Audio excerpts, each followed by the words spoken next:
Le début des quarts de finale. Qui accédera au dernier carré? Retrouvez mes pronostics sur les matchs des quarts de finale de Roland Garros de ce mardi. On commence avec les matchs ATP comme à chaque fois. Donc on arrive au quart de finale. Il y aura deux matchs ATP et deux matchs WTA au programme de ce mardi. Donc pour chacun des matchs, je vais vous proposer deux pronostics à chaque fois. On commence par les matchs ATP. On a Dimitrov qui affrontera Sinner. Une belle affiche ici entre un Yannick Sinner qui poursuit sa belle dynamique de cette année et un Grigor Dimitrov qui atteint pour la première fois de sa carrière les quarts de finale à Roland Garros, le seul grand chelem où il ne l'avait pas encore fait. Dimitrov a montré qu'il pouvait être solide sur terre battue, même s'il n'a pas encore réellement affronté un gros nom. Son match précédent contre Urkach pouvait être piégeux, mais il le domine tellement dans les face-à-face que les résultats semblaient logiques au final. Sinner a eu du mal lors du premier set contre Corentin Moutet, mais ensuite il s'est habitué à son jeu et il a déroulé pendant les 3 sets restants. Ces deux joueurs se sont affrontés 4 fois, dont une cette année en finale de Miami que Sinner a remporté 6-3, 6-1. La seule victoire de Dimitrov dans ces 4 confrontations était la première à Rome en 2020, mais depuis Sinner a nettement évolué et pris en confiance. Même si la terre battue ne reste pas sa meilleure surface en termes de résultats, je le vois tout de même gagner ce match. Après, on peut avoir potentiellement 4-7 dans le match, je ne l'exclus pas.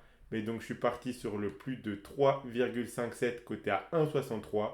Mais la victoire de Sinner côté à 1,21.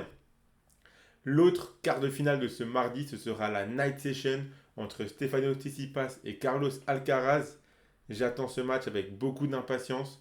Le premier gros test pour Alcaraz, mais également pour Tsitsipas. Le grec est en confiance en ce moment et lui qui a l'habitude de performer à Roland Garros sent qu'il a un coup à jouer cette année. Il a perdu un set contre Altmaier et un set contre Arnaldi. Son début de tournoi est très très bon, son jeu est en place et mentalement il est très solide. Alcaraz a un petit peu changé son style de jeu pour s'adapter à sa petite blessure. Il force un petit peu moins, il construit un peu plus son jeu. Pour le moment, il a perdu un set contre De Jong, mais ensuite contre Corda et contre Félix, il a haussé son niveau de jeu et il n'a pas été inquiété un seul instant.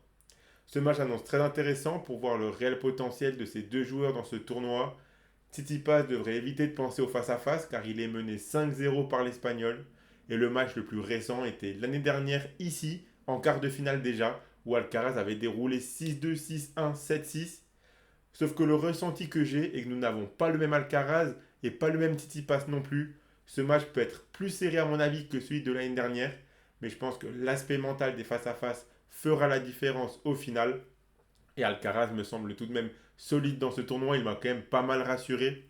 Donc je vois une victoire d'Espagnol, mais en perdant possiblement un set. Alcaraz a déjà fait une night session contre Corda. Tsitsipas, ce sera sa première cette année. Mais Alcaraz a également dit qu'il n'était pas très fan des night sessions, donc on verra. Mais dans tous les cas, je vois Alcaraz remporter ce match.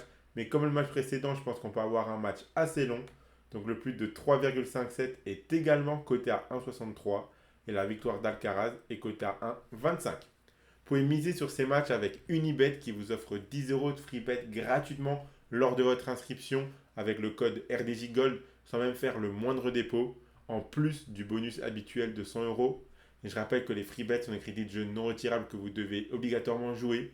Et attention, les paris sportifs et les jeux d'argent sont interdits aux mineurs, doivent rester un plaisir et un loisir. Donc misez uniquement en fonction de vos moyens et ce que vous pouvez vous permettre de perdre, c'est très important de le rappeler.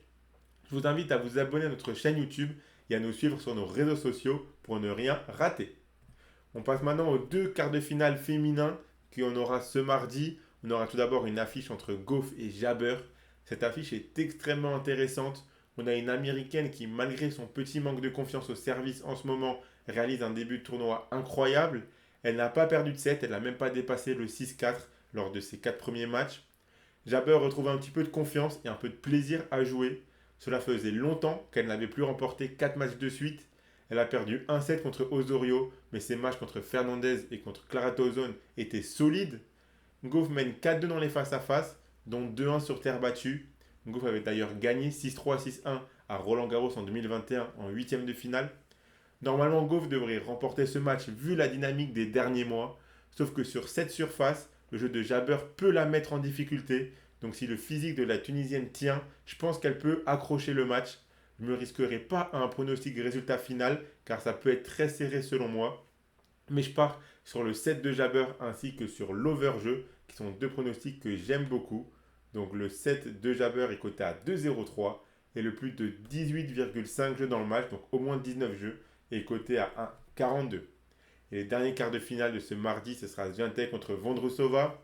Honnêtement, vu ce que propose la Polonaise depuis sa victoire arrachée contre Osaka, j'ai du mal à la voir être inquiétée dans cette rencontre. Elle a mis 6-4, 6-2 à Bouskova et 6-0, 6-0 à Potapova. Depuis sa victoire contre la japonaise, elle est en totale confiance. Vondrousova se retrouve là un petit peu par hasard selon moi, car son parcours n'était pas très difficile. Mazarova puis Volinets pour enchaîner avec Chloé Paquet qui a atteignait pour la première fois ce stade de la compétition. Et ensuite Danilovic qui sortait des qualifications et surtout de deux matchs marathon. Vondrousova a également pas mal joué, elle a surtout disputé beaucoup de longs échanges. Le match s'annonce déjà compliqué de base, mais en plus physiquement elle peut commencer à piocher. Swiatek mène 4-0 dans les face-à-face, à chaque fois en 2-7. Alors oui, sur dur, Vondrousova a réussi à aller au tie-break, mais elle a pris 6-0 et 6-1 ensuite dans le deuxième set. Et sur terre battue à Roland-Garros en 2020, Swiatek avait gagné 6-1, 6-2. Jouant un nouveau match expéditif de la part de la Polonaise, je ne vois pas comment Vondrousova peut lui faire mal. Donc je suis parti sur le 2-0 Swiatek côté 1,21 et le moins de 20,5 jeux dans le match côté à 1,30. Ça voudrait dire un 6-4, 6-4 maximum. Ou même s'il y a un 7-6 remporté par Iga dans le premier, si ensuite il y a 6-0 ou 6-1, ça passe quand même. Donc voilà pour mes pronostics sur les quarts de finale de ce mardi. Le combiné que je vous propose, le voici. J'ai gardé un pronostic par match. Donc si vous combinez les victoires de Sinner, d'Alcaraz, le plus de 18,5 jeux entre Goff et Jabber et la victoire 2-0 de Swiatek, ça vous fait un combiné à 2,60 pour vibrer sur ces quarts de finale ce mardi. Si vous misez vos 100 euros d'Unibet dessus, si le combiné passe, vous emporterez 260 euros. Dans tous les cas, si vous inscrivez avec le code RDJ Gold, sans même faire le moindre dépôt, vous aurez directement 10 euros de free bet offert. Abonnez-vous à la chaîne YouTube, activez la cloche, si ce n'est pas encore fait pour rater aucune vidéo. Mettez un like et partagez la vidéo à vos amis, ça fait toujours plaisir. Donnez-moi en commentaire vos pronostics à vous pour les quarts de finale de ce mardi. Suivez-nous sur nos réseaux sociaux pour ne rien rater. Et moi, je vous dis à la prochaine pour de nouvelles vidéos.